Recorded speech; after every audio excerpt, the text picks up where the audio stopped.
we talk a lot about meetings that should be emails, right? That was the moment this became an email that should have been a meeting, because then all of a sudden they're having a policy debate over Signal. Welcome to Pod Save America. I'm Jon Favreau. I'm Jon Lovett. I'm Tommy Vietor. On today's show, we're going to talk about one of the most insane stories of the year, which is saying quite a lot. The highest-ranking Trump officials used a group chat to make war plans and accidentally included the Atlantic's Jeff Goldberg. Hilarity ensues. It's the funniest person you could possibly include on that group chat, too. It's perfect. Unless it was a Houthi. That would have been pretty bad, too. Yeah. I wonder if Mike Waltz has any Houthis in his contacts. We'll also cover the ongoing, enraging legal drama over Trump's new policy of declaring people terrorists and sending them to a foreign gulag without due process. We'll talk about the disturbing trend of legal and academic institutions capitulating to the Trump regime. And then later in the show, you'll hear my conversation with Kentucky Governor Andy Beshear, a potential 2028 contender, about how Democrats can win in red states and fix the party. But first, the three of us briefly escaped our liberal LA bubbles this weekend. Lovett, you went the farthest. You bet. You went to Wisconsin to campaign for Judge Susan Crawford, who's running to keep the liberal majority on the state Supreme Court against an Elon Musk-funded opponent. You saw our pal Ben Wickler. Mm-hmm. How was it? So we had a great time out there. It was really like tons and tons of people came out on a Saturday and Sunday. We did 6 kickoffs, a couple hundred people over the course of the weekend knocking on doors. It was good to be out there. I know that a lot of people feel a little bit discouraged about what the value is of like getting out there and doing like the phone banking and the texting and the calling. But being out there, it's a reminder that it is valuable for you to be among like-minded people who are fighting. You get something from it. You learn something from it. And knocking on doors and just talking to people, a lot of it was just trying to remind people who are already pretty progressive in places like Madison to turn out to vote. Most of them already had, but it was kind of it's a reminder that like so much of our politics is asymmetrical, right? Like it is totally normal for J.D. Vance to go on television and insult liberals and the people that live in cosmopolitan liberal cities, but it's so inconceivable to have that in the other direction, right? Imagine Elizabeth Warren going on and saying a bunch of fucking trash idiots down there in Alabama. Like it's not possible. Mm-hmm. So we just take a lot of hits, and there were so many. There was this woman that really stuck with me. She was an older lady, and she was gardening, and she's like, they ran out of signs for Judge Crawford, so I made my own, and I made some for my neighbors, and I just can't believe what's happening to our country, and I'm just so scared, and I'm just so sad. And like we've taken a lot of fucking shit, and we don't deserve it. And just being out in the world with people who feel the same way was really inspiring. And a lot of people are really pissed about Elon Musk dumping $13 million into the race. I bet. Did you encounter anyone who's not supporting Susan Crawford because she's not burning enough Teslas? So I will tell you. The number of didn't burn enough for her. A couple undecided people we met knocking on doors was me and Nina from the Vote Save America team. And one woman was like, I'm really not sure, but I'm kind of on the phone. And we said, all right, we'll be back in 20 minutes. And so we left and came back to kind of talk to her some more. Sound like that, like a threat like that? Yeah. You'll vote correctly or you'll hear from us again. But so we talked to her for a while, and like, it's amazing how much the Teslas being lit on fire has broken through for like nonpartisan, non-political people.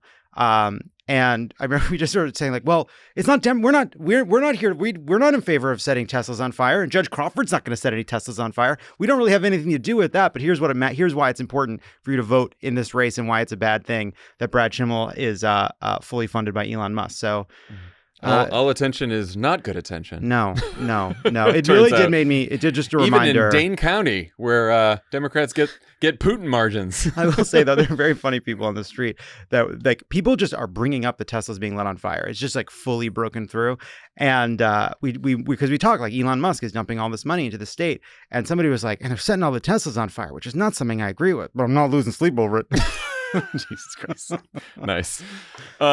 So Tommy and I drove up to Norco, California, or out to Norco, California, I guess. Yeah, I guess east of here, to be part of a town hall put on by our friend Rokana, part of what he's calling his Benefits Over Billionaires tour.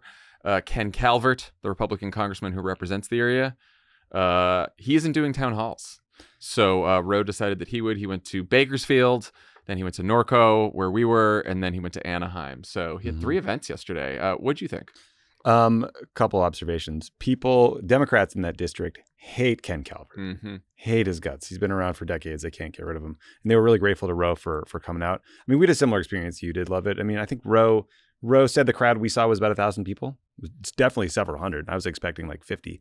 And everyone we talked to, whether they're from the 41st district or not, they were scared, they were angry, they were desperate for any guidance on what to do in this moment and any kind of leadership and someplace to channel their energy. And I think the Democratic Party needs to view these events as a huge opportunity, because all of us are having the same conversation about how things feel worse this time, and it's scary, and there's no marches, there's no clear sense of activism, and people seem a little more resigned to what's to come.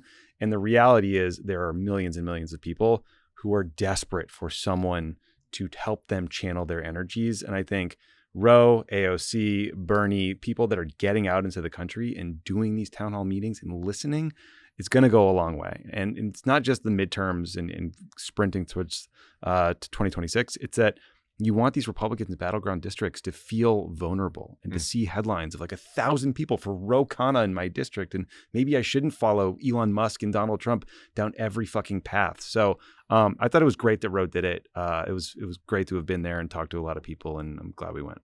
And, you know, we talked to a lot of people before the event started, and we were asking them, like, why'd you show up? And the answers were usually, I just wanted to be around other people because I follow the news on my phone and at home, and it's like freaking me out, and it's good to be around people. And the atmosphere just felt good, you know, like it didn't feel as scary and heavy as it does when we're just sitting here recording and reading the news. What did that lady keep saying to us? Action better than anxiety or something? Yes. Yeah, actually, yeah, exactly. Action over anxiety. And then, and people were like, and I just want to know what the plan is. I'm just here because I want to know what the plan is. And we're like, well, you're going to have to keep waiting for that. Yeah. Work in progress. People want to do something. I should also say, thanks to a lot of the friends of the pod, a lot of friends of the pod showed up. They just heard that it was happening, and then they went. So we love that. We love Ro Khanna for doing it. Like, good for him.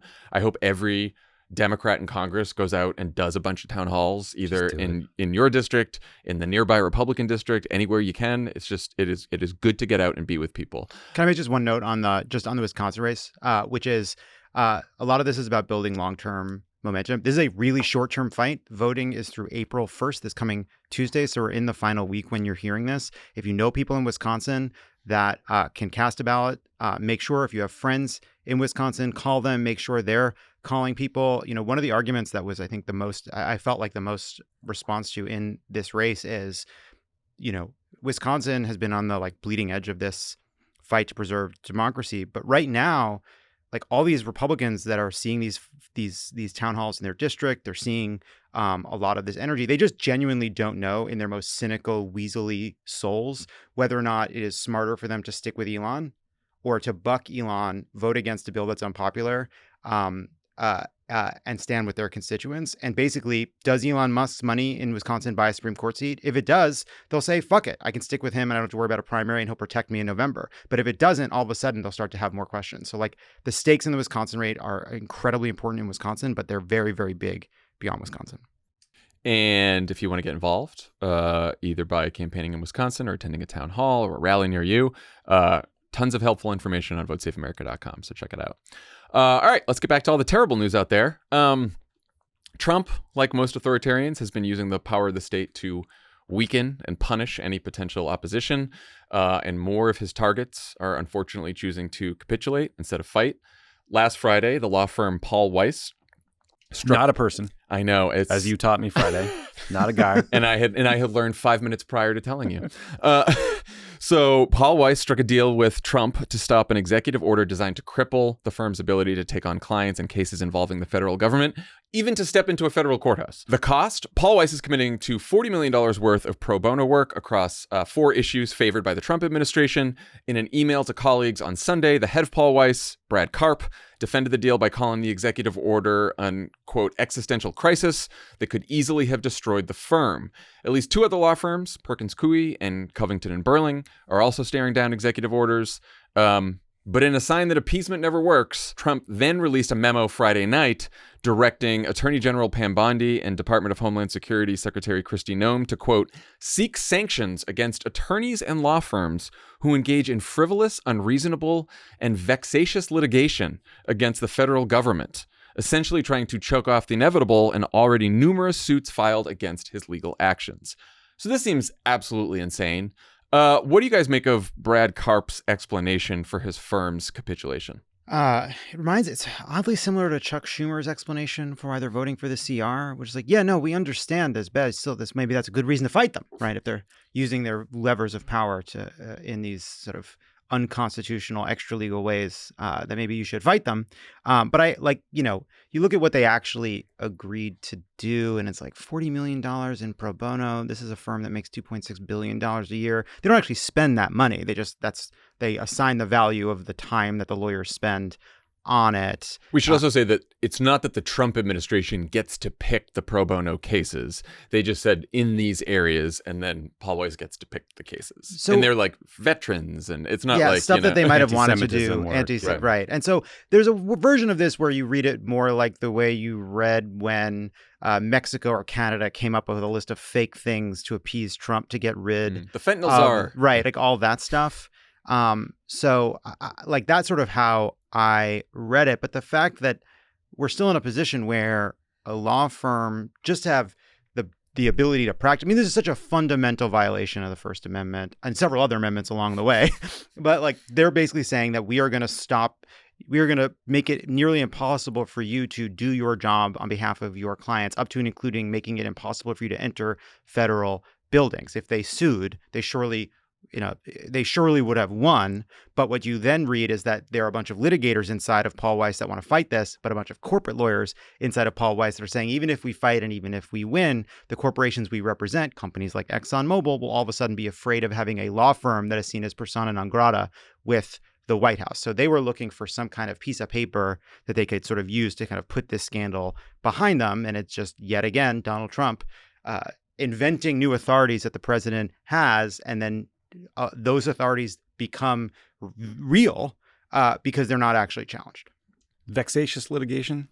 Right. Fun to say. Yeah. I liked it. It's a term of art. It's a legal term of art. It means repeatedly filing frivolous, redundant lawsuits with the intention of harassing the other party more than winning them. But fun to say. That was a big takeaway for me. I agree with you. I mean, I think Paul Weiss has $130 million per year in pro bono support already. So I imagine they will just fold the $40 million into that and call it a day. There was one part that was weird where there seemed to be a disagreement between the White House and what Paul Weiss thinks they agreed to around hiring. Paul Weiss, the White House says that Paul Weiss agreed to merit-based hiring and not doing anything DEI related, which is a problem because a firm like Paul Weiss should be able to hire whatever lawyers they want, including people from diverse backgrounds. It's a good thing for them as a practice. But there was also a piece of it where the White House said they agreed to retain some expert in employment practices to review to like audit the hiring firm or something. Yeah. Right, which is super weird. Like some outside expert is going to tell them how to hire. That seems bad. So yeah, the principle is terrible. But then it's also like, the attention span of the Donald Trump evil eye is quite short, and it's going to turn to something else. Is there going to be somebody in the bowels of the OEOB that's going to be like, now it's my day to follow up with Paul Weiss to make sure they spent the $40 million here, they spent the $40 million there. Everyone, maybe, but I get the sense that what everybody's trying to do is just get that evil eye off of them, and then they can go back to business as usual. That's what I think they're thinking they're going to do. I agree with that, and I think that there's a collective action problem here. Yes. Which if you look at Brad Karp's letter, and we just talked about this, like the individual details do not seem as alarming, what they had to give up, right, as sort of the overall headline. The problem is, and I think that the memo Friday night that's basically for everyone makes this clear, is these firms would be in a better position to fight this if they did so together. Each individual firm is like, well, if I become the target, I'm going to lose a bunch of clients. This is what Paul Weiss was saying, right? And you mentioned ExxonMobil, but like, plenty of regular clients who weren't ExxonMobil were like, no, I'm out of here.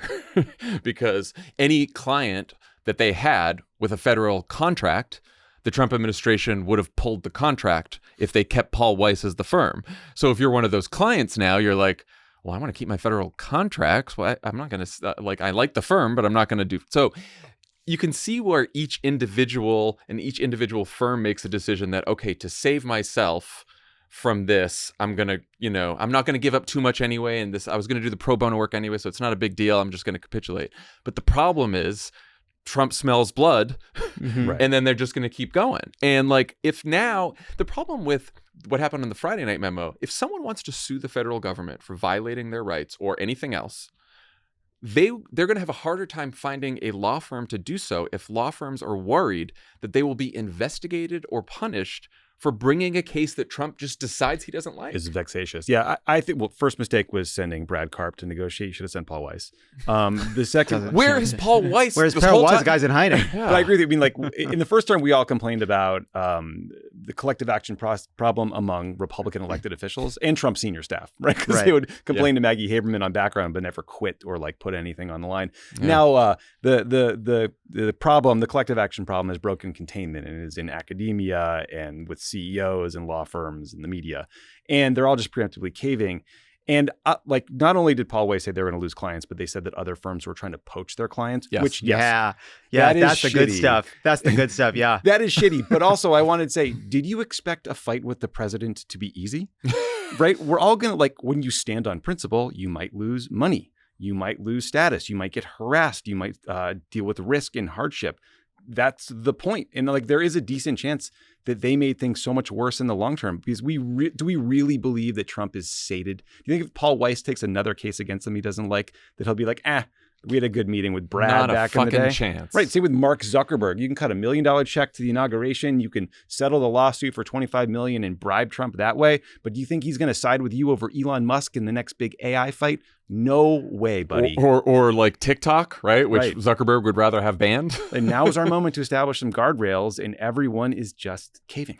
It's also, Which is why I think that what we all did this weekend and everyone who came out, like, this is why that's important too. Like, we're the only check left here, right? Like the institution, and especially corporate media outlets, we've talked about that, these law firms, like, they have, you know, they feel like they have responsibility to their employees, to their shareholders. They are businesses. They are trying to make a profit. We would like them all to take on the hard fight and do the right thing. But for some of them, they're just like, look, I'm just trying to live my life and run my business here. And so I think that it is incumbent upon every single person in the country who is scared about this and worried about what's happening to, like, start organizing so that some of these firms and some of these corporations become a little less scared of fighting, because there's actually a popular movement behind them. G6 ain't going to gas itself up, buddy. right. Or scared of the backlash when they do the wrong thing. I will just say, like, I think one of the other things this exposes, right, it is a collective action problem, but also, like, at these firms, right, like, the head of Paul Weiss, big Democrat, right, but whose biggest clients are one of the biggest oil companies on planet Earth. There's always been this sort of dividing line between, like, how corporate lawyers make their money and what these firms actually do, and then their good works, right, how they involve themselves in politics, some of their pro bono cases. And it's nuanced, right, because some of the most important cases before the Supreme Court have been by litigators who, like, cut their teeth or are at these firms representing clients as part of their ethical pro bono work that they do to pay back God for what they did during the rest of their fucking time, so that the pearly gates they can explain. And by the way, if you're a corporate lawyer who may one day represent me, I'm especially grateful. Didn't realize you were doing this for poverty wages. Yeah, get him, Paul Weiss. I'm not saying that's not the point, right? I think we don't read ExxonMobil ads, but they do. They sure do. You want to do? We could do ExxonMobil ads, No, but we we say said no no to to those those. things. We make ethical choices within a complicated and gray system. Anyway, all I'm getting at is these guys are now being put to the test. Of course, they're not going to pass this test. That's not why they became corporate lawyers. Yeah, I just think that there's an argument just on the merits for their bottom line long term to fight now and not. Well, fight later. that is a good argument. Yes, long term. I don't know. Maybe like I'm they wrong, think that short term this is good for them, and maybe they're right individually. But long term, I don't think you want to be in a country like this. Well, that's of course the big problem, right? Like, in the long term, it is bad for the American economy to shift from to shift into a kind of pay the regime a corruption fee in order to do business. The better you know Trump, the more likely you are to get the deal. Yeah. Like, that has not been good for the economy of Hungary. Or yeah. Nope. But in the short term, they think they can make some money and avoid some of the fallout. And we all collectively will slowly watch as opportunity and business go elsewhere, because it's just not worth the risk of starting here when the Trump eye could come for you at any moment. So we got the colleges are becoming a problem too. On Friday, Columbia University ended up giving into Trump's demands in order to regain $400 million in federal funding. This includes adopting a definition of anti-Semitism that satisfies the administration, hiring 36 new special officers that can remove people from campus or arrest them, banning the use of face masks during protests, and appointing a new senior vice provost to oversee the Middle Eastern, South Asian, and African Studies Department.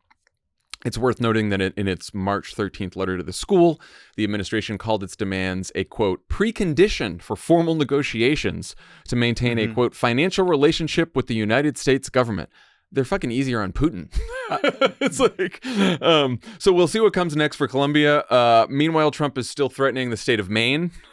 You might remember that back in February, Trump called out Maine Governor Janet Mills for failing to comply with his executive order banning trans athletes from women's sports teams.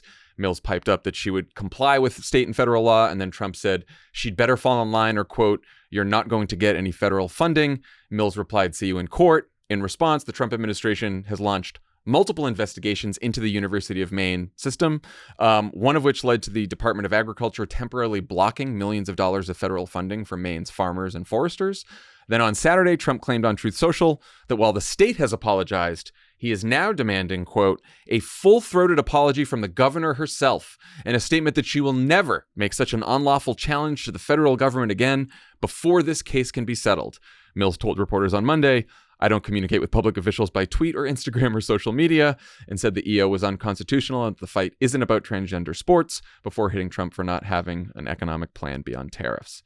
What do you guys make of the college stuff?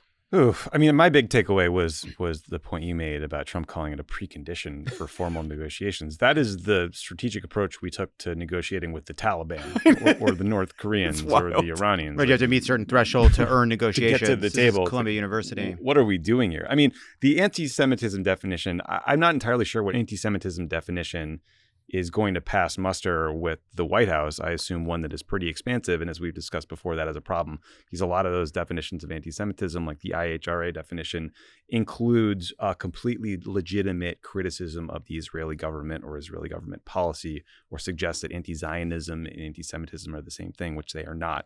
It can have a hugely chilling effect on free speech. I'm sure the anti-Semitism definition also specifically excludes any anti-Semitism that comes from the Trump regime. Right-wingers, yeah, exactly. And then, but like also just big picture, what are we talking about? This is so heavy-handed. Like the White House is dictating whether student protesters at Columbia University are allowed to wear masks.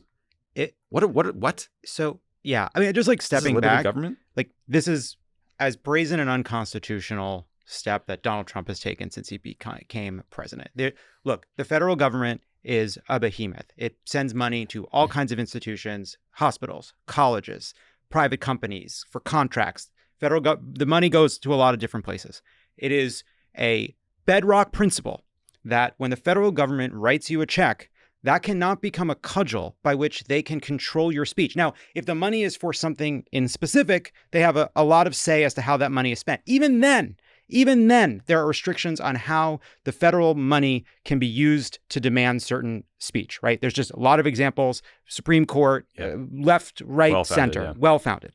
What is, of course, unconstitutional is that because we are giving you money for research over here, that gives us basically a board seat at Columbia to have protest policies. We're inserting this is the president of the United States making a administrative decision about how to run a specific department at a private university in New York City. That is beyond the pale. It is obviously something Columbia should have fought. It is the Paul Weiss thing. You know, I'd expect, I guess, not very much from a corporate law firm on this front. And I actually can see the argument for why they did what they did, even if I think it's wrong. This is ridiculous. Columbia should be fucking ashamed of themselves. They had such an ironclad case about how much of a violation of the First Amendment this is. And the fact that they chose to capitulate is such a disgrace, especially when they are sitting on a 13-point-some-odd billion endowment. When this $400 million, it's a lot of money, but it's less than the amount they receive from just in gifts that go towards paying for school. It's less certainly than the interest that they get on that endowment. And the broader context being that Mahmoud Khalil, this Columbia student who was swept up by ICE and disappeared to Louisiana. I mean, there's this unprecedented attack on one of their own students. And I understand that could create fear, but it seems like it could also be a time to fight for the kids who are enrolled in your institution. I saw somewhere someone made the case like Columbia just did what the university wanted to do anyway on some of this stuff post protests, and just felt like, okay, then it's they can do that and they can do it under the cover of Trump doing this. And I also think that, to your point about the federal funding, it's $400 million now. A quarter of all of their annual operating budget is federal funding, and so Trump could have come after more. Right. Mm-hmm. It's basically, and they threatened to do that. I only say this because I think it's a huge mistake that they did this. But it to me, it is similar to the Paul Weiss thing in that, in the context of Columbia University deciding what is good for Columbia, right? Which is, if we lose $400 million in federal funding and then we lose even more and more and more, like, it is a death blow to the university, right? We're gonna have to lay off professors, raise tuition, all this kind of shit, and yet they had such a good case, like you said, that like if Columbia reached out to Penn, which lost $175 million because of a trans swimmer who graduated 3 years ago from Penn, if they had all stood together, every college in the country, and was like, hey, fuck you, we're not going to take direction from the Trump administration, that's more powerful than each one individually thinking that you're going to save yourself, because they're going to come back for more in Columbia too. Lovett made an important point, which is, like, I think UPenn has like a $22 billion endowment, so you could fill some of these gaps in the short term, and you could probably pay the legal fees to fight here. This is where too, it's like, this is the culmination of, like, the right has been fighting the liberal universities for half a century, more. Never in their wildest dreams could they have ever imagined it would be this easy. That in that just by threatening funding in an unconstitutional way, all of a sudden all of these schools will capitulate. And like, I'm sorry to harp on it, but it's like, because these are the schools that are being, like, basically victimized by the Trump administration. But, like, Donald Trump takes advantage of a lot of weaknesses, right? He's taking advantage of the fact that people aren't going to respond as strongly as they should. They're not going to band together. The firms aren't, the schools aren't. But he takes advantage of something else, which is, like, he is able to see the place where these liberal institutions haven't really lived up to their liberal values all the time, right? And that, like, that they haven't had their assumptions really tested. Like Columbia is many things. It is a giant institution. It does a ton of amazing research. It has a lot of academic excellence. It also has master's programs that are basically scams that saddle people with it is. It's just like, it's a bunch of different things, some of which is really good, some of which is, I think, pretty fucking shitty. And because the left-right debate has been basically the right attacking the ideology of these schools, while the left is basically trying to play defense, and has been for a very long time. We just haven't talked enough about, like, what is the purpose of higher education? Why are these institutions getting so much money? Why are so many people going into debt, getting degrees from this place, not just undergraduate, but like masters in journalism or masters in social work, and never, ever being able to earn enough, right? Like, why do the schools not reform that? Why do they not address these things? And then you see, like, because these places have not really been living up to their liberal values on the whole, these moments happen, they are tested, and they're just completely caught off guard because they're not passionate. They have no great ideological defense. They don't know why they do half the shit they fucking do. And, like, Donald Trump takes advantage of that weakness. And, like, we collectively need to, like, reassert what we believe are these basic values. And some of it is by not just fighting against the right, but fighting to make sure these institutions actually live up to what they claim to profess to believe in. I mean, what's to stop the Trump administration from, next year or even a couple months from now being like, we looked at all the social media of all the professors at the different Ivy League colleges or other institutions, we think that there's too many liberal professors, and unless there's this balance, you're going to take more federal funding, right? So now it's the protests, but they could do this for anything. It is that we are setting precedents now that are going to come back and bite everyone in the ass later. And then it's like, where are the wealthy Columbia graduates, alums, right, coming out and saying, I'm not giving Columbia one more dime unless they fight this, right? Like, there's this is to your point that the administration's sort of picking their battles, right? They know a lot of the wealthier donors and clubs are they're mad about the protests, and so they're probably like, I don't like Donald Trump, but good. I'm glad they did this. Yeah. Right. So Yeah. this is what they're doing everywhere. And so that, like, he is finding that fissure where these liberal institutions are not quite as liberal as they say. Right. That's what he's doing with these law firms. That's what he's doing here. And I'm gonna try to make it about the worst Venezuelan gang members. Going to try to make it about, like, they're just this is how they're playing it. Today's presenting sponsor is Simply Safe Home Security. Marsh isn't just for college basketball. It's also when property crime tends to rise as people travel or are out celebrating. Whether you're heading to a watch party or a vacation, Simply Safe ensures your home is protected while you enjoy life. Love it. Remember you set up a Simply Safe?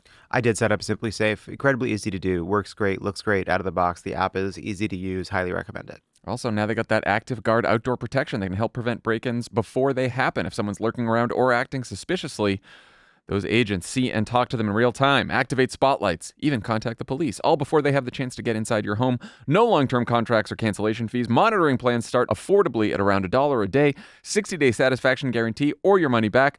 Visit simplysafe.com/crooked to claim 50% off a new system with a professional monitoring plan and get your first month free. That's simplysafe.com/crooked. There's no safe like Simply Safe. Pod Save America is brought to you by Rocket Money. Missing out on a show that everyone is talking about isn't an option for you. You're constantly signing up for streaming service after streaming service, and then a few months later, you realize you've still been paying for the service long after finishing the show. Sounds like you need Rocket Money. They'll find your unwanted subscriptions and even help you cancel them so you never have to worry about them slipping through the cracks. Rocket Money is a personal finance app that helps find and cancel your unwanted subscriptions, monitors your spending, and helps lower your bills so you can grow your savings. Rocket Money's dashboard gives you a clear view of your expenses across all of your accounts. The new goals feature automatically saves money for you so you don't have to think about it. Pay off credit card debt, put away money for a house, or just build your savings. Rocket Money makes it easy. Rocket Money will even try to negotiate lower bills for you. They automatically scan your bills to find opportunities to save. Then you can ask them to negotiate for you. They'll deal with customer service so you don't have to. Rocket Money has over 5 million users and has saved a total of $500 million in canceled subscriptions, saving members up to $740 a year when using all of the app's premium features. Cancel your unwanted subscriptions and reach your financial goals faster with Rocket Money. Go to rocketmoney.com/crooked today. That's rocketmoney.com/crooked. rocketmoney.com/crooked. Speaking of which, one person who isn't yet capitulating, D.C. District Judge James Boasberg, the judge who Trump, Elon, and many others have threatened with impeachment for trying to block the administration from sending Venezuelan migrants to be tortured in an El Salvador prison without due process. At a Friday hearing, Boasberg said the administration's use of the Alien Enemies Act was, quote, incredibly troublesome and problematic and concerning, and said he'd get to the bottom of whether the executive branch was intentionally defying his orders. On Monday afternoon, Boasberg issued a decision refusing to lift the temporary restraining order he'd put on the administration's use of the law, saying he believes the people deported are likely to win their lawsuit on due process grounds, meaning they were entitled to hearings about whether they are in fact members of Tren de Aragua before their removal. The proceedings happen on Monday. It looks like we'll get a ruling maybe Tuesday, maybe later this week. But one fun quote from one of the three judges on the D.C. Appeals Court, Judge Patricia Millett, quote, Nazis got better treatment under the Alien Enemies Act than has happened here. Jesus. Meanwhile, as far as we know, all these migrants are still sitting in prison in El Salvador. Time had an incredible, horrifying account of their intake, detailing how these guys were being slapped and shoved, head shaved. Some of them were sobbing, pleading that they aren't gang members. This, to me, seems like a 5-alarm fire. What do you guys think? Yeah, I mean, reading that Time report was haunting. It's one of those things you read and it just sticks with you because what is happening to these people is just so profoundly wrong and enraging. And obviously we all want murderers deported, but what is happening is ICE is just sweeping through communities and picking up Venezuelan men and deporting them with no due process, in most cases seemingly because they have tattoos. Just do we trust the cultural fluency of ICE agents to determine what tattoos mean you're back? But that's what we're doing now. And the story of this one man, his name is Andre. He's a makeup artist. He is a legitimate asylum case because he fled the Maduro government in Venezuela. And by the way, Trump just slapped a bunch more sanctions on the Venezuelan economy today. He's going to put more. He's going to sanction other countries that buy Venezuelan oil starting April 2nd. So we're crushing their economy, making it so there's no Venezuelan country to go back to, but also shipping Venezuelan men who try to come here and seek asylum to El Salvador. And the Trump administration sent this man, Andre, he's a makeup artist, to rot in hell in this gulag in El Salvador, I think just because he had a couple tattoos on his arm. And because Nayib Bukele is an authoritarian sadist, he allowed this Time photographer to witness what happened. And we have this account of Andre weeping and crying for his mother, and in the response, getting slapped and beaten and thrown to the ground and having his head forcibly shaved. And I just think this guy had no hearing. If you hear a story like that, and your response is to shrug it off and not think, that could be me, that could be my family, that could be someone I love, I think there is something wrong with you, because this should shock your conscience. This is evil. It should not be how the United States of America should act. I know we have fucked up in some of our worst excesses after the war on terror or other dramatic events, but like, this is so profoundly wrong. It's hard not to throw your phone through the wall when you read about what's happening to these people.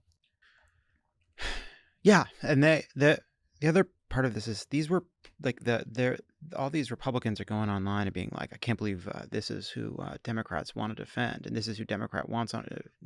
These people are in detention, right? Like they're being sent to a prison. By the way, not convicted. Many of them not convicted of crimes, right? Like we don't know or enough, or even charged, which the government has admitted in legal filings. Yes, and so now they're in a prison in El Salvador for how long, right? Like, is it just forever? Is it indefinite? Are they ever like? And now it's not their country. They're being kind of, they're just sort of, we keep saying deported, but they've really been rendered. They've really been it's rendition. Expelled.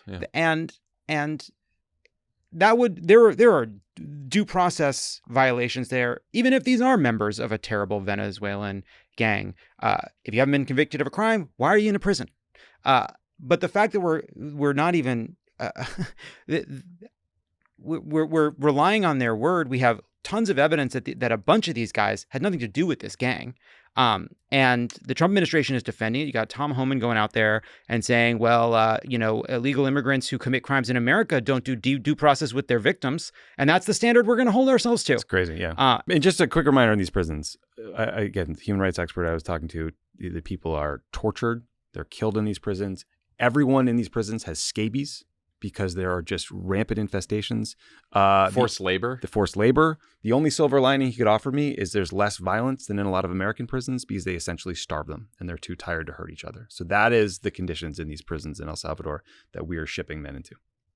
One of the most disturbing parts of the story is how MAGA World seems to be dealing with the argument that these people deserve due process. Let's listen. Do they have any due process at all? Confident. Look, due process. Where was Lake and Ronnie's due process? Where were all these young women that were killed and raped by members of TDA? Where was their due process? Well, I also think it's not practical to think that we can do due process on 8 million people. No. If we're going to give these guys a day in court and a lawyer, we can't do it. They don't deserve it.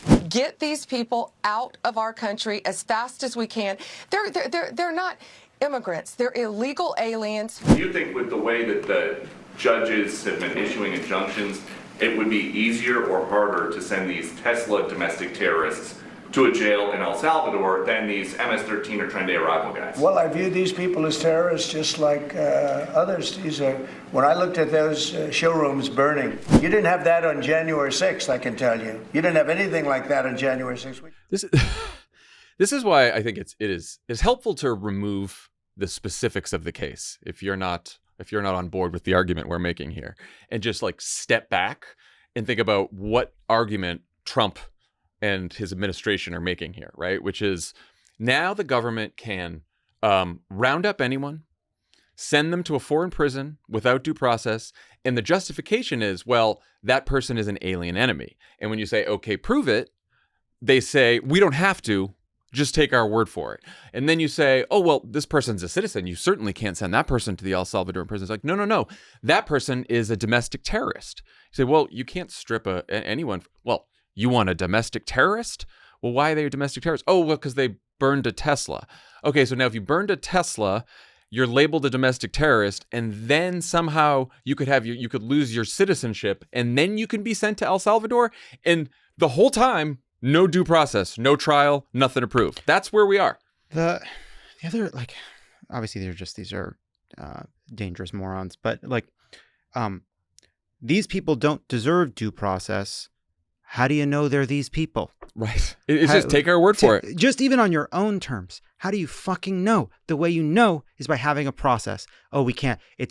We can't possibly. America can't possibly have our legal system, our judicial system isn't possibly up to the task to protect this country while upholding the Constitution. Turns out, first time in the history of this country, we just can't do it. We have to give up. We can't have a Constitution and safe streets. It's just not possible. They're trying. I've been watching a lot of Fox. They're trying to hype the threat from Tren de Aragua or TDA to a post 9/11 Al Qaeda level. Like this is some massive urgent threat we need to counter. And just to sort of expand out the conversation about the collateral damage from these terrorism designations. So if destroying a Tesla is terrorism, if I drive someone to a Tesla protest, am I providing material support for terrorism if they then damage a Tesla? If I'm part of a peaceful protest at a Tesla facility and then someone I don't know shows up and commits vandalism, will everyone there get prosecuted? Well, We're all part of the same cause. Now they're doing that. All of the Bernie rallies and the AOC and all the town halls, they're all paid protesters. And who's funding the paid protesters? Is it Soros? Is it Act Blue? And is Act Blue connected to foreign terrorism? Like you can see where this is fucking going. And can Kash Patel and the FBI now spy on people who are suspected Tesla arsonists? Can the government designate evidence of Tesla terrorism as classified and a state secret? So now I can't have access to it if I'm prosecuted under this new made-up authority? Will people overseas who participate in international Tesla protests be barred from entering the U.S.? Like these terrorism designations, as we all learned after the War on Terror or during the War on Terror, open up a massive can of worms for the absolute worst government overreach and excesses. And this is very, very scary that it's happening again. Well, and what's different and worse, and one of the judges made this point, asked the government this question during the hearing today, was like, there was no urgent, immediate need to ship these men out of the country, even if they're in Tren de Aragua. Like they were in detention. There's no public, like our prisons are good enough, at least temporarily. Yeah, they can hold. They're not. This wasn't people roaming. It wasn't a choice between. They want you to think it's a choice between a violent gang member roaming the streets or them being out of the country, and that is just not the fucking case at all. I also just like we're so far down the road here. Terrorism designations. If somebody they've charged Luigi Mangione with terrorism, right? Gunning somebody down on the street is murder. That's a crime. You can go to jail for the rest of your life. They add, for political reasons, for sensationalism reasons, they add terrorism charges on top. It's a murky idea. It's always been murky, adding the way terrorism is a crime, right? Because the underlying act is the terrible act. That's the crime. But the idea that we are at a place where we are now saying vandalism is terrorism. Vandalism. This is called vandalism. I don't agree with throwing Molotov cocktails at an empty Tesla, but it's vandalism. It's destruction of property. Well, yeah, exactly. Whatever someone does to a Tesla, they should be charged to the fullest extent of the law, right? If you break a law, you get charged and you go to court over it. And that's how we should deal with it. There's nothing you can do to a Tesla Cybertruck that is worse than it's already done to itself. That's true. You've seen these things? Or you by driving it. They're horrendous looking cars. So drive one if you want. But also, this is such a direct extension from the Bush era war on terror, right? Terrorists, U.S. prisons weren't tough enough for these terrorists. We had to send them to Gitmo. We couldn't just prosecute them in Article 3 courts. We're just running this thing back. So now for the real insanity. This one's a little funnier and also terrifying. Somehow, the Atlantic's editor-in-chief, Jeffrey Goldberg, ended up in a Trump administration group chat on Signal about bombing the Houthi rebels in Yemen. The chat was started by National Security Advisor Mike Waltz and called Houthi PC Small Group. The chat included J.D. Vance, Pete Hegseth, Marco Rubio, John Ratcliffe, Steve Witkoff, Tulsi Gabbard, Susie Wiles, Stephen Miller, and a bunch of other cabinet-level folks. I'm not going to go through all the details of this story, but it begins with Goldberg basically assuming he's being punked before proceeding to watch in real time over several days as the group debated in detail, and plenty of emojis, whether or not to launch strikes against the Houthis, which then happened. After the strikes, Waltz celebrated with, as you always do after completing a mission, fist emoji, American flag emoji, fire emoji. While Witkoff offered, quote, 2 hands praying a flexed bicep and 2 American flags. More appropriate, I think. Yeah. At the White House on Monday, Trump told reporters he didn't know anything about the story, but the National Security Council spokesperson ultimately confirmed the Signal chat's authenticity and wrote that it was, quote, demonstration of the deep and thoughtful policy coordination between senior officials. All right, Tommy. I never heard anything like this. It's a Houthi PC small group. Houthis are an Islamist group based in Yemen. They're the ones who've been firing missiles and drones at ships in the Red Sea since 2023 in protest of the war in Gaza. We've called them a terrorist group. The Iranians give them some support. PC is Principals Committee. So this is a meeting that's convened by the White House National Security Advisor of all the cabinet level officials who are relevant to national security. So you got the Secretary of Defense, CIA, et cetera. And then small group is usually the designation made for one of those groups when you don't want to invite everybody. You don't want the squishes over at State or USAID to be there. You don't want the tough guys. So you skinny it down. You do want the editor of The Atlantic. The Atlantic. So you call it a small group so you can disinvite a lot of people. So that means it's a really sensitive topic. And in this case, they were talking about literal targets to bomb in Yemen, what ordnance to use, what sequencing to drop them in. And every PC or Principals Committee I've ever been in my life is in the Situation Room at the White House because it's all classified. And you're not allowed to bring your phone into these meetings because of espionage concerns, let alone talk about the substance on Signal. But here it seems like they were hosting a Principals Committee meeting. They were hosting a Principals Committee meeting on Signal, which you can't use at all if you're a White House staffer because it doesn't comport with the Presidential Records Act. But again, this is classified information. And one thing that was funny, I didn't realize until just now. So it's like a strike one, operational security, because it's that's why you don't communicate on message. And they bring up in the chat at one point, like, oh, some more details about this are on your high side email. High side is classified email, which like you don't have on your phone. So you have to like go to a SCIF and do all that kind of stuff. So they literally did it to get around just for like convenience, I guess. Sometimes things happen in the world. Like you saw this in Hillary Clinton's emails, actually. Sometimes things happen in the world and it's Christmas Day and no one's in a SCIF and no one's at their high side email. So you're communicating obliquely to manage a crisis. This happened on March 11th through 14th, which is like Tuesday through Friday.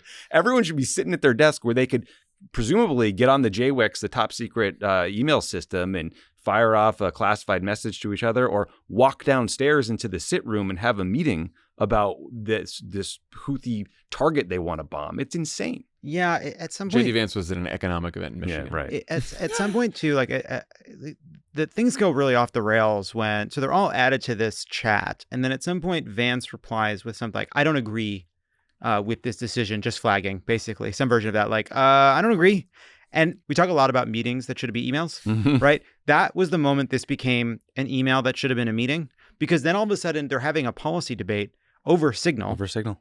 Now, the question I have is, so Marco Rubio is added to this chat. It's not clear what participation Marco Rubio actually had, because I don't see very many messages from him, and Jeffrey Goldberg judiciously avoids publishing the actual classified information or the names of the guy at CIA, that active intelligence officer that was added to the fucking chat.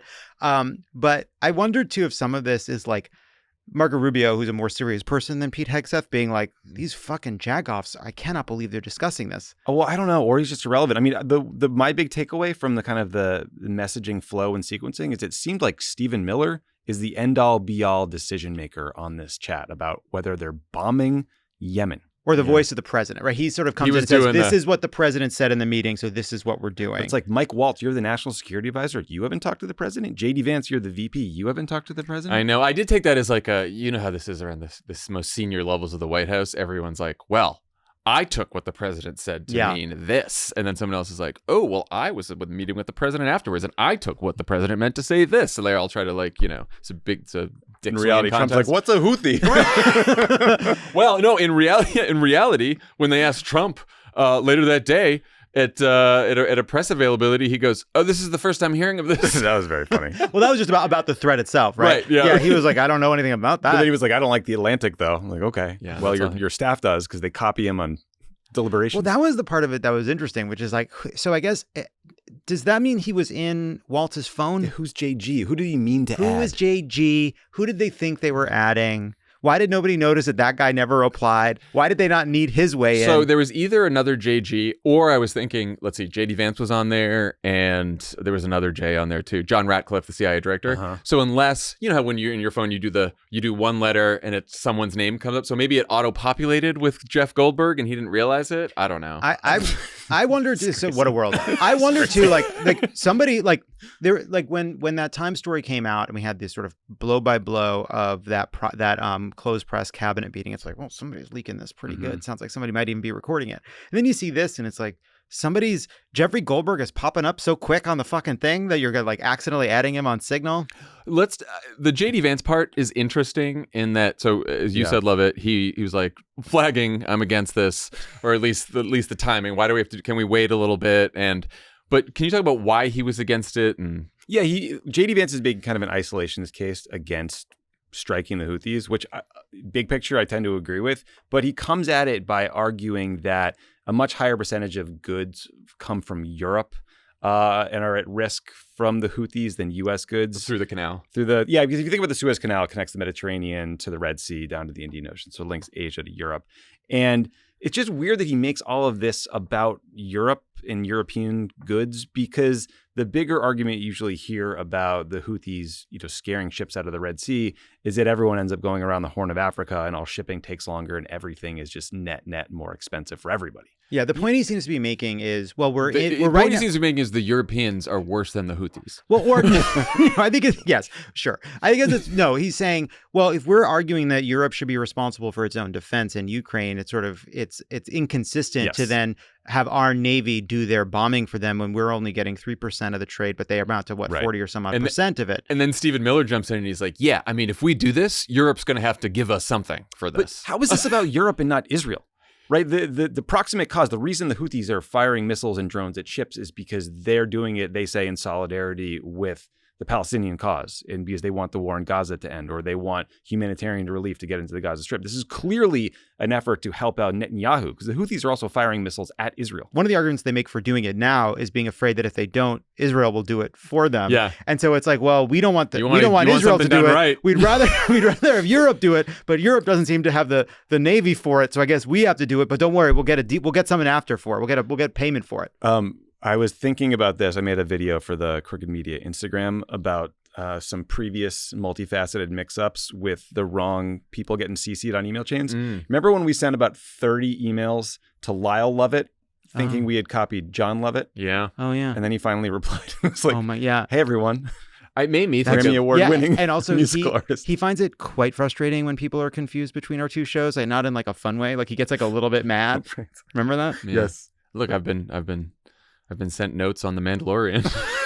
That's right. That's my too. favorite. I was thinking about when we first, in 2007, when Obama first announced for president, there was some email chain where we were talking about the first couple events of the campaign, and we like looped in a reporter. There have been several times. And the reporter was like on the chain. I think I remember Bill Burton like replying on being like, take the reporter off. Yeah. Again, take the reporter off. Because someone removes so them funny. and you forget. Remember, Jen Psaki got in trouble for this. She like forwarded some opposition research by accident to John McCormick, who then I think was at the Tribune. We've all done this. We've all AOL IM'd the person we're talking shit about directly instead of talking about them amongst the group, with our friends in Fortunately, college. none of us were doing war plans. Yeah, it wasn't about killing al-Baghdadi.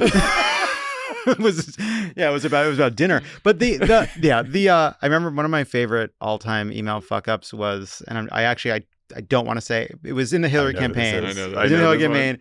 And the classic is you want to talk shit about someone, but they accidentally forward it to that person because that person's on the mind. Yep. And someone forwarded an email from someone right back to them and said, I want to kill this fucking bitch. That was brutal. Not as bad as this. I mean, and so Jeff Goldberg probably just can't believe his fortune here. And then he leaves the group chat, which is also funny because you get some kind of, at least the person who started the group chat gets a notification if someone left. So can you imagine the feeling in your body when you see Jeff Goldberg left the chat? I can't, I don't know. Do these people have feelings in their bodies? Yeah, That's the not. question. Maybe not. I was like a little bit bummed that he left. So in the piece, he talks about how he wasn't sure if it was real. He thought it wasn't. Then all of a sudden, they're bombing Yemen. And it's like, well, that's pretty conclusive. And so he now Seems like more than a coincidence. Right. So it seems confirmed for him. So then he feels like he has to withdraw himself from the trap, which is a bummer because we're denied the third act, which would have been either somebody catching it or everybody just leaving in about a 15-minute span, which would have also been awesome. But I get why he had to take himself out, because at a certain point, you've confirmed this. You're now like aware that you're receiving classified, deeply sensitive government information on your private cell phone. It would have been awesome if he just responded with a poop emoji and then left the chat. See, I was going to say he should have recommended some targets and just started like mixing it up, getting involved in the conversation, see if anybody noticed. But yeah, I mean, to those there were some people online who were like, how dare he leave? Why would he do that? I do think in this, legal climate, there is some actual risks to you if you're perceived as violating the Espionage Act. Also, once the Houthi strike is over, don't they disband Houthi PC small group? No, they probably keep this group going. up. You think there's a whole bunch of PC small groups on Signal? I bet there are. Well, of course there are. Think there's a Putin PC small group? That is, I think, like yes, because like sorry. No. Who do you think's in that one? Peter Baker? No, it's probably like Steve Witkoff. I got there. I'd listened to an hour and 6 minutes of an hour and a half of Steve Witkoff talking with Tucker Carlson about their entire foreign policy agenda, and I can't wait to listen to the rest after this. But I bet when all these guys are traveling, they are just absolutely breaking the rules and ignoring the Presidential Record Act and talking on Signal all day long. Well, so we already know that they're breaking the Presidential Record Act left, right, and center. We already had tons of reporting about that. If they are, this is as sensitive a conversation as government officials have. I don't know what could be more sensitive than this. It's a like group of government officials. Right. There's a group of government officials planning an imminent military operation, right? That's as sensitive as it gets, that they're doing this on a public platform as opposed to like in the actual protected, secure government facilities is absurd. But it means that think about all the chats that Jeffrey Goldberg isn't in, right? Across the government. They are all doing this on Signal. They are the classified part aside, none of them want any of what they're saying in the presidential to be captured under the Presidential Record Act. They all want that shit to disappear. These messages, by the way, were set to disappear. Mm-hmm. I don't know what the time frame was, but it's pretty short. So I assume he was screenshotting as he went. Oh yeah, yeah, big time. Yeah, I mean, and just look, Signal is broadly viewed as kind of the gold standard and the safest communications app because it's open source and it's got really strong encryption. But we don't know. Like, we don't know if the Mossad has broken it or the Chinese or the Russians. We should assume they have. If they can get access to your device itself, certainly. It doesn't matter if it's encrypted flying across the transom. If they are on your device somehow, then they have got what you're saying. And given Steve Witkoff's fucking guileless, credulous conversation about Vladimir Putin giving Donald Trump a portrait and just coming across like a fucking stone cold moron, I do not believe his IT security is state of the art. No fucking way. These guys are getting a link telling them that they owe money on a toll. They're clicking that link and they're paying that toll. I've gotten like 4 times in the last week. Hey guys, so many. Nobody is texting you to pay a toll. I wasn't gonna fall for it or click it, but the first couple of times I was like, oh, maybe I did blow through the toll. I know someone who got. Yeah. All right. So that's that. So don't plan wars on Signal. Don't plan wars on Signal. Do other things on Signal. Okay, when we come back from the break, you'll hear my conversation with Governor Andy Beshear. But one quick thing before we do that, Love It or Leave It will be live in Washington, D.C. for one night only, April 24th at the Lincoln Theater. Love it? We have some awesome guests lined up that we haven't announced yet. We're putting the dotting those T's, crossing those I's. But it's going to be a great show. It's mostly now sold. So please jump in, crooked.com/events to get tickets for that DC show. We're going to be coming to DC because that's the weekend of the Correspondents' Dinner. We always like doing a show around that. We also have, there's a Q&A before if you want to buy some of those fancier tickets, get to yell at me in person. But it's going to be a great time. Everybody should come. Nice. All right, when we come back, Andy Beshear. Pod Save America is brought to you by Helix. We love Helix mattresses here. Lovett's got a Helix mattress. Yeah, I got a couple Helix mattresses. What Helix mattresses do I have? You have the Dawn Luxe. Yeah, that's right. Because you're a side sleeper. Yeah. You're trying to be a back sleeper. I want to be a back sleeper. I do. I know these things about you. You do. You know a lot about me. Anyway, how will you know which Helix mattress works best for you and your body and your friend's body? Take the Helix Sleep Quiz and find your perfect mattress in under 2 minutes. The Helix lineup offers 20 unique mattresses, including the award-winning Luxe and Ultra Premium Elite collections, Helix Plus, a mattress designed for big and tall sleepers, Helix Kids, a mattress designed for growing bodies, endorsed by child sleep experts like Charlie Favreau, who sleeps on a Helix Kids mattress. It's very comfy. Helix knows there's no better way to test out a new mattress than by sleeping on it in your own home. That's why they offer a 100-night trial and a 10 to 15-year warranty to try out your new Helix mattress. Plus, your personalized mattress is shipped straight to your door free of charge. Go to helixsleep.com/crooked for 20% off site-wide. That's helixsleep.com/crooked for 20% off site-wide. helixsleep.com/crooked. Pod Save America is brought to you by Fatty 15. Have you heard about C15? It's an essential fatty acid that's naturally found in whole fat dairy products, but over time, our intake of those foods has decreased. Combined with the natural decline of C15 as we age, many of us aren't getting enough of this important nutrient. Introducing Fatty 15 C15 supplement, a simple way to replenish your body with this essential fatty acid. Backed by science and supported by studies, C15 helps support cell function and resiliency and can be a valuable part of your long-term health strategy. Fatty 15 is vegan, 100% pure, and free from flavors, fillers, allergens, or preservatives. Best of all, Fatty 15 comes in a gorgeous reusable glass bamboo jar, and refills are shipped right to your door. So do yourself a favor, replenish your C15, restore your health, and let your cells do the heavy lifting with Fatty 15. Fatty 15 is on a mission to optimize your C15 levels to help you live healthier, longer. You can get an additional 15% off their 90-day subscription starter kit by going to fatty15.com/crooked and using code crooked at checkout. Governor Andy Beshear, welcome to Pod Save America. Thanks for having me. So you are the Democratic governor of a state where around 2 out of every 3 voters supported Donald Trump last November. You were first elected towards the end of Trump's first term. So you have more experience than most elected Democrats representing and working with people who support Trump. How are you feeling about his second term so far? And how are the folks you're talking to in Kentucky feeling about it? I'm very concerned. I'm very concerned with the actions of the president, his administration. I'm worried about the example he's setting for the country and how kids growing up are going to view not just this president, but the presidency itself. His policies are going to specifically hurt my people. Tariff policy is going to hit Kentucky harder than just about anywhere else. You look at what's already happening with bourbon. 95% of the world's bourbon is made in Kentucky, but that's all the bourbon worth drinking. But this, sure is. This time, it's not just a responsive tariff, say from the EU or from Canada, but Canada is actually removing it entirely from some of the shelves. You look at our auto industry and the fact that we have a company called Martin Rea. It's a Canadian company. It's got about 500 employees in Western Kentucky, and its parts go from Canada to Kentucky to Mexico, back to Kentucky, and back to Canada. So these tariffs, a lot of tariffs, are going to impact our state. Our number one export target is Canada. It's about 23% of all of our exports, and this president is picking on an ally and a friend in a way that it's going to hurt my people. The other thing it's going to do is raise prices for all Americans, and we need to be talking about it like what it is. It is the Trump tax. So with the tariff, if it goes into effect on Canada, it's going to raise the price of gas. The amount it increases it is a Trump tax. Mexico, tariffs will increase the price of fruits and vegetables. The amount it increases it is a Trump tax. Tariff on lumber. It's going to make that first home even harder to buy. That extra amount that it costs is the Trump tax. And so we just need to be really clear that these are decisions being made by one individual alone. But the thing that moves people the most right now, that they understand maybe at a level that wasn't understood 10 years ago, is Medicaid. So in Kentucky, how I describe it is that it covers the people we love the most, our parents and our kids.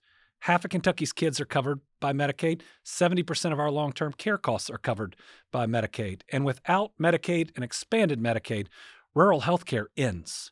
That hospital that's in somebody's community closes. And then whether they have private insurance or on Medicaid, they got to drive 2 hours just to see the same doctor that used to be in their community. So we are seeing people respond strongly, especially on those threatened cuts. Are you hearing from any folks in Kentucky who may have supported Trump who are now like, what's going on with these tariffs? What's going to happen with my Medicaid? So I think the first thing you hear is concern over the healthcare system. And they may or may not be talking about Medicaid directly, but they recognize that what's being threatened right now could really impact their community.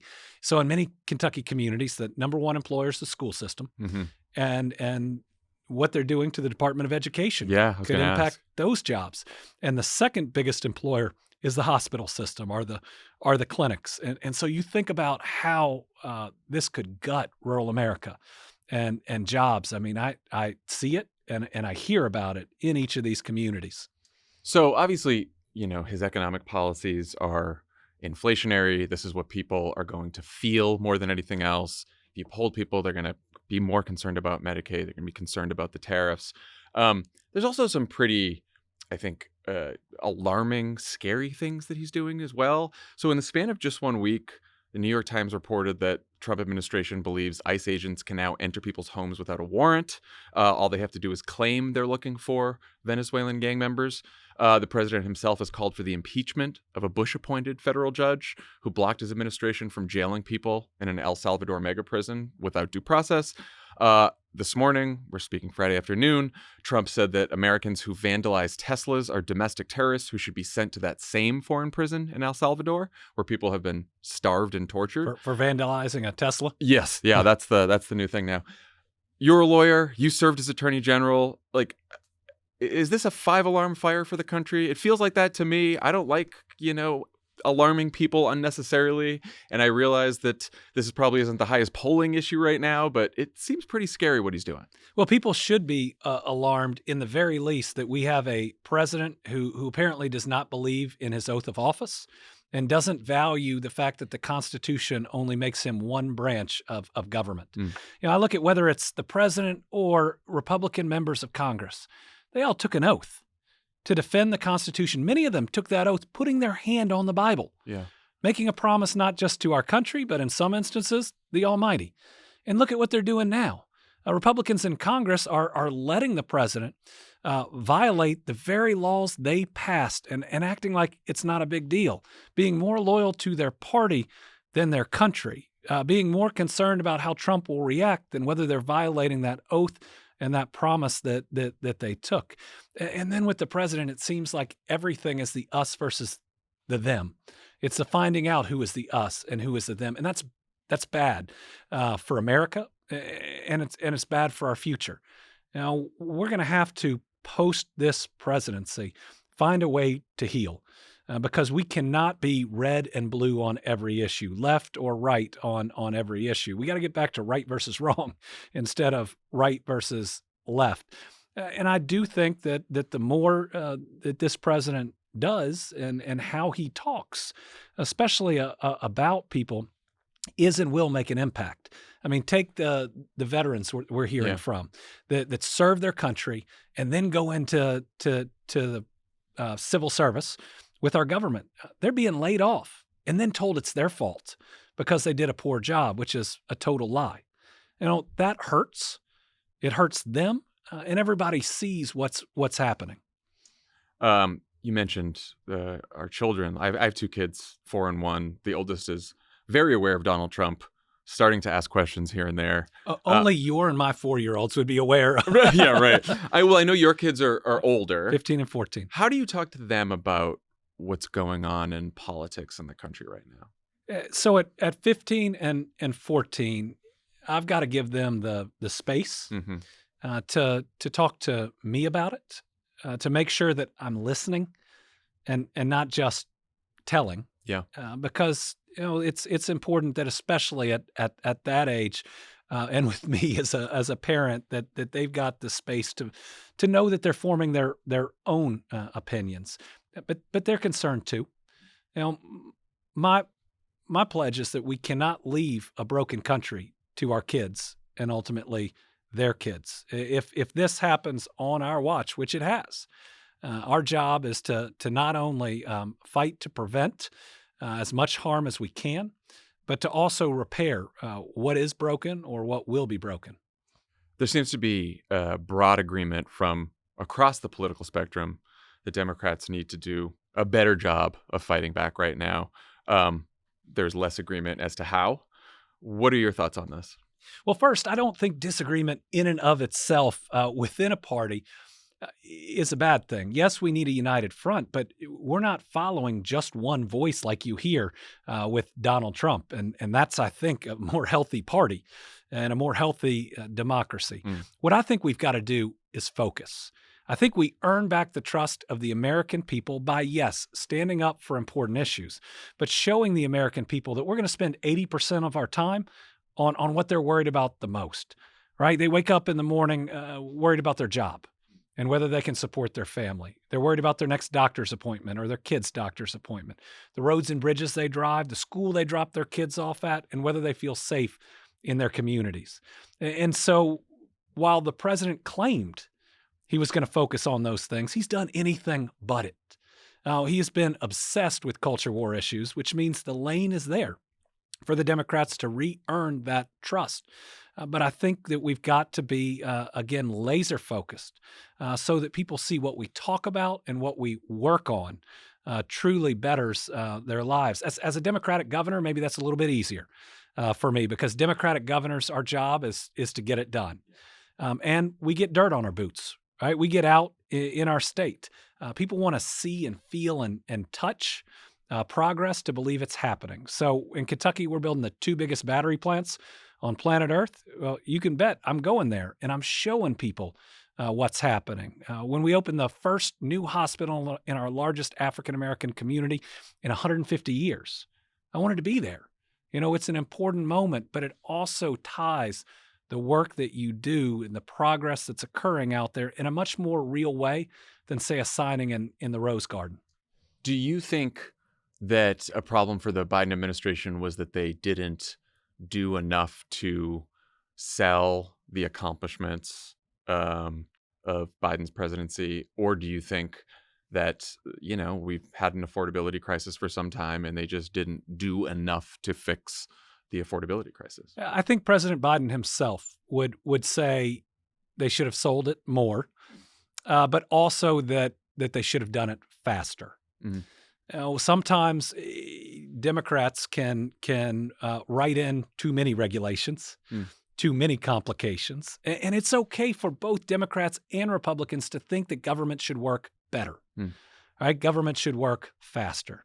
Government should work more efficiently. And we may come at it from different directions, but the goal should be to fix it, not to break it. You know, what Elon Musk is doing is breaking it.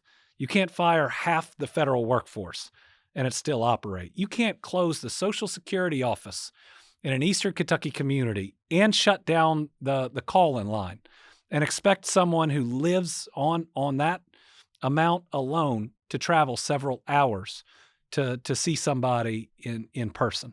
But I think when you hear criticisms of the BEAD program, you know, it's been 2+ years and there's not an inch of fiber in the ground. I know that frustrated President Biden, and it should. And so I think as we move forward, Democrats need to be the party of getting things done, not just focused on that 80% of jobs and healthcare, infrastructure, public safety, and education, but actually getting the things that need to be done done quickly. I mean, as a governor, you've obviously had a lot of experience with this. Is it mostly a story of regulations getting in the way? Is it special interests? Like, what is preventing when we pass something like the IRA and we want to deploy all of this rural broadband or clean energy, can't get it done fast enough? Same thing with housing, right? I'm sure you've had housing issues as well. Like, what do you think? What do you think Democrats need to do there? Well, the first thing we can't do is require a state to write a 1,000-page plan and then it be reviewed 8 different times by different folks that maybe have never done this before, and then turn it around 3 or 4 more times. We've got to trust our states and our localities that have a general plan that can then be monitored. But that you get it moving as fast as you can. I mean, people need to feel that impact. And I've always thought that if you can do a project, 95% of where you want it to be, but you can do it 3 times faster than if you did it 100%, that more people are helped and impacted during that process. Yeah. How do you think Chuck Schumer handled the fight over the funding the government? I think it was a big challenge, but I think we lost the messaging war before it ever got to Chuck Schumer's desk. I mean, we were talking about a CR. Yeah. And if we're ever talking, I mean, I can't imagine President Obama ever giving up to the lectern, looking down at his notes, and it says he's going to talk about subsection 3 of the CR No. and what it means. Yeah. This wasn't about Democrats voting or not voting to keep the federal government open, and that's what the message ended up coming out as. It was the Republicans holding the country hostage, that they were going to let it shut down if they didn't get enough votes for Elon Musk to fire more people, and making sure that we're winning that messaging war simply by telling the truth, but by doing it in a way where we use common everyday language, where we get rid of a lot of the advocacy speak that's been out there, and we communicate like normal human beings to normal human beings. I mean, I keep thinking about words like substance use disorder. You know, I haven't even heard that one. Everyone I know that's battled addiction calls it addiction because it's difficult and it's deadly, and that word has that meaning. Food insecurity. I've never known a family that's hungry to call it food insecurity. Right now, we use the term justice-involved population. Those are inmates or folks that are in jail. They certainly don't use those terms. Yeah. So making sure that we're communicating what's happening in a real, authentic way to the American people is really important. Look, former speechwriter, no argument from me there. Banging this drum for a while. Language aside, would you have supported like keeping the government open like Schumer did, or would you have voted against it, do you think? Well, I think what we had to do in the very beginning was show the American people that that this was the Republicans holding the country hostage, and they were going to shut it down. If Democrats did not meet their demands, and those demands harm people. Yeah. So in my life, the Democratic Party has never been viewed as less favorably by Americans as it is right now. Why do you think that is, and what do you think the party should do going forward to change the brand of the party? I think that the National Party lost the faith of the American people, that they were focused on them.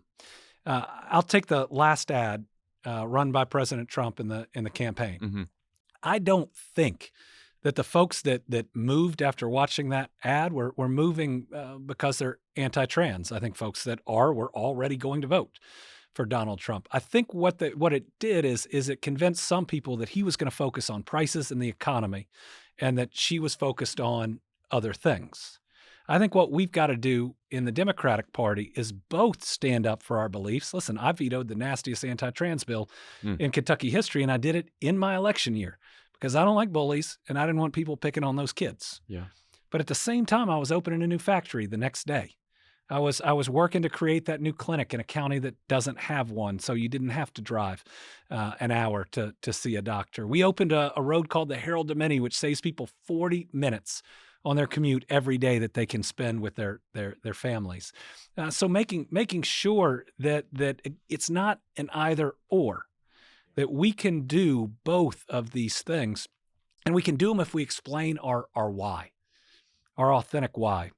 When I vetoed that nasty anti-LGBTQ plus bill, I told people why. And for me, it's my faith. That's my driving why. I believe all children are children of God. That meant that somebody needed to stand up for those children. And I'll never forget the next day, somebody started walking up to me, and I thought, oh no, I know it's coming. And they started in a different way. They said, I'm not sure I agree with you. But then the next thing he said was, but I know you're doing what you think is right. Yeah. And when we talk about our why, we can give people some grace and some space to maybe think about things a little bit differently, or to not always have to agree with us, but know that we're still spending 80% of our time doing things that help Democrats, Republicans, and independents to live a safer and more secure life. One big challenge here is communicating in a way that's on our terms, right? And so Yes. You just mentioned What that you're last for and not who you're against. Right. Well, you mentioned that last ad, and Kamala Harris, probably most of the money in that campaign was spent on economic ads, and this happens for most Democratic campaigns. And then you don't always get to choose what the media focuses on. I was just like prepping for this interview and reading up about you, and most of the stories are that you issued the executive order to ban conversion therapy, which is great. It's the right thing to do. The fact that you vetoed that bill that you were just mentioning, the anti-LGBTQ bill, and a lot of your, and I know you have this whole economic record because I looked it up and stuff like that, but that doesn't make headlines. And so most of the stories about you would think that like that's the only thing that you were focused on, when clearly it's not, right?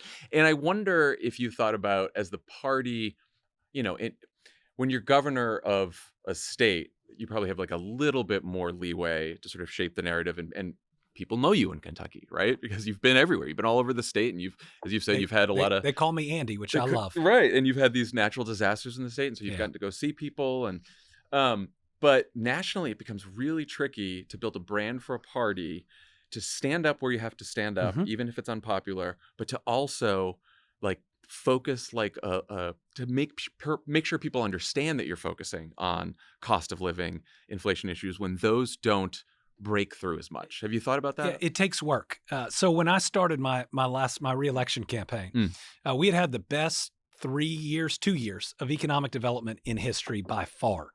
I mean, we'd already broken in a 3.5-year period every record for a governor for private sector investment, for new jobs. And remember, my dad had been governor, right? And he was number 2, so I had to call and tell him about it. But when we started and we saw the polling, I was only winning on the economy by 4 points. Again, more new jobs and more new investment than ever before. And we did some focus groups, and what we saw is people just needed to be reminded. You'd say, well, what about those 2 giant battery plants? And they'd say, I read something about that. And then you'd say, what about the 5,000 jobs? And they said, oh, yes, and the $5.8 billion. And so we can't just assume that people have seen the work, right? We've got to prove it. We've got to show it. Again, we got to get that dirt on our boots.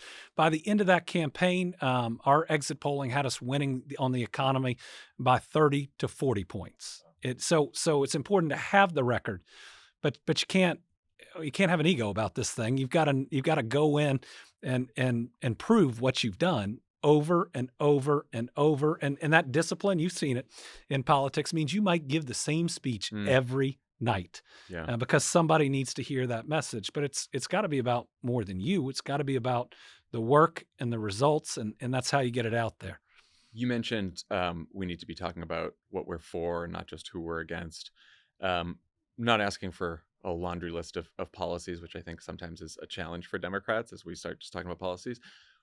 What's your best sense of an overall vision for the party that you think would be compelling to folks? Yeah, I think it's those core areas.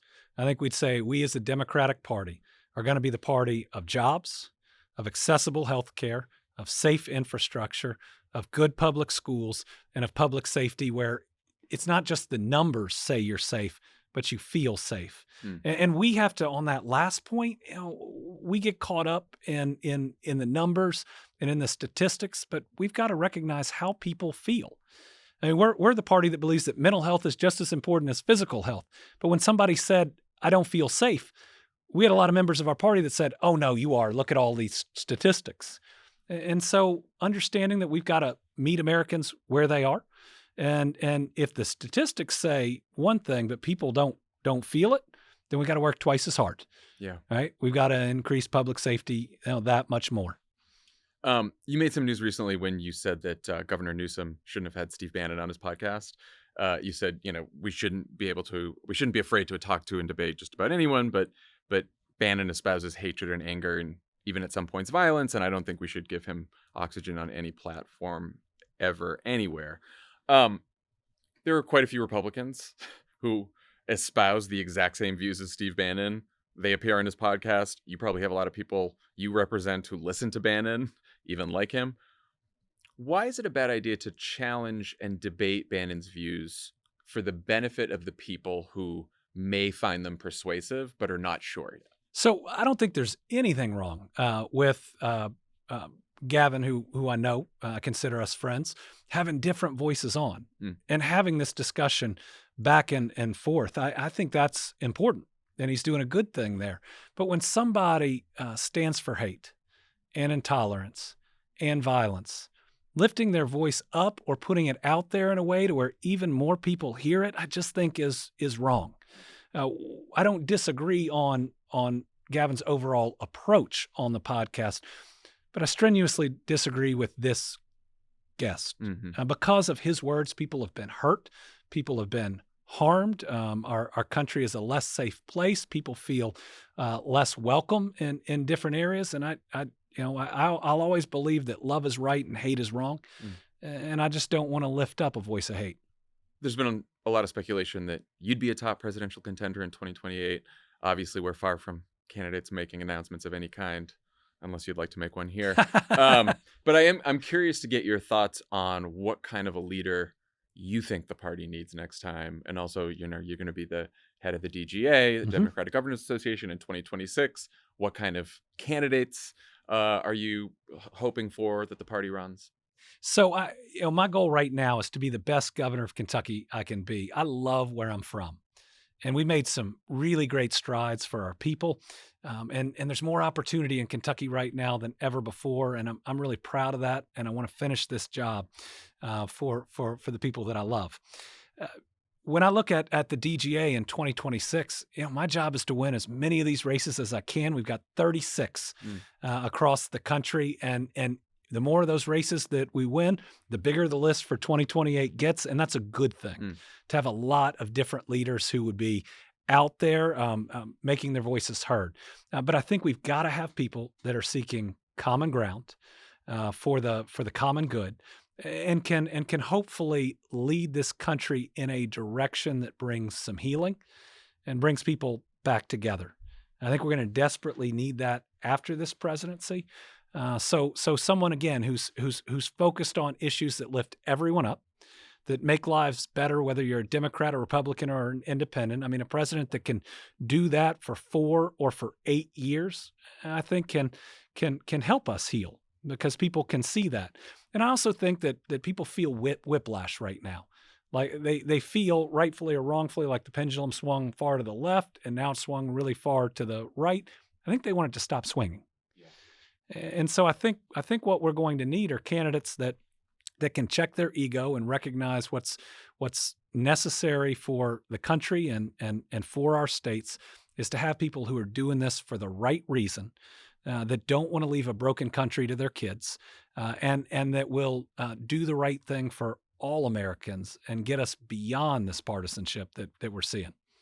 How do you think about the very difficult challenge of finding common ground in a political environment where, you said it yourself earlier, Republicans swore an oath to this country, and some of them right now, including the President of the United States, are either breaking the laws or testing the limits or throwing out norms or trampling on basic freedoms, and also have an attitude that they don't ever want to work with Democrats. They think Democrats are the enemies. They're talking about putting Democrats in jail.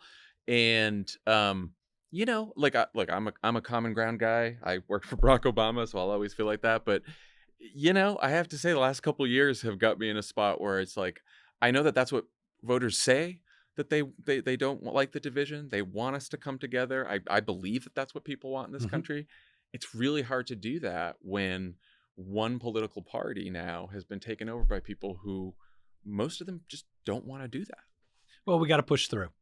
And we can't give up on where this country has to get. I don't want a country where one party is in charge every X number of years and then does everything they can to punch down at the other. We've just got to get to a better place, and maybe we have to go through what we're going through right now to see how important that is. I wasn't alive during McCarthyism, but there was a point where it broke. And I think people recognized what had happened, and that's not who we are as Americans. And so I live in a state where I've got a very positive approval rating, and Rand Paul does too. And so that says that the people of Kentucky expect us to get along. And I will tell you, even during the election year, the temperature was turned down in Kentucky. People weren't arguing with each other over the election. So yes, they were going to vote a certain way, but hopefully we'd moved beyond some of the toxicity that we'd seen between neighbors. Mm-hmm. How far do you have Kentucky going in your bracket? Oh, in my bracket? Oh, all the way. All the way? Oh, I'm the governor of Kentucky. I was going to say, it's 3 seed, so it's like, it's plausible. But So when are you going to be able to watch the game tonight? I'm hoping. When you're governor of Kentucky, you have 2 jobs: to root for your in-state schools and to root against Duke. That's something we can all agree on. Some things bring everybody together. Governor Andy Beshear, thanks for stopping by and joining Pod Save America. Thanks for having me. That's our show for today. Thanks to Governor Beshear for coming on. Everyone check out VSA to see how you can get involved in events near you. Dan and I will be back with a new show in your feed on Friday. Bye, everyone.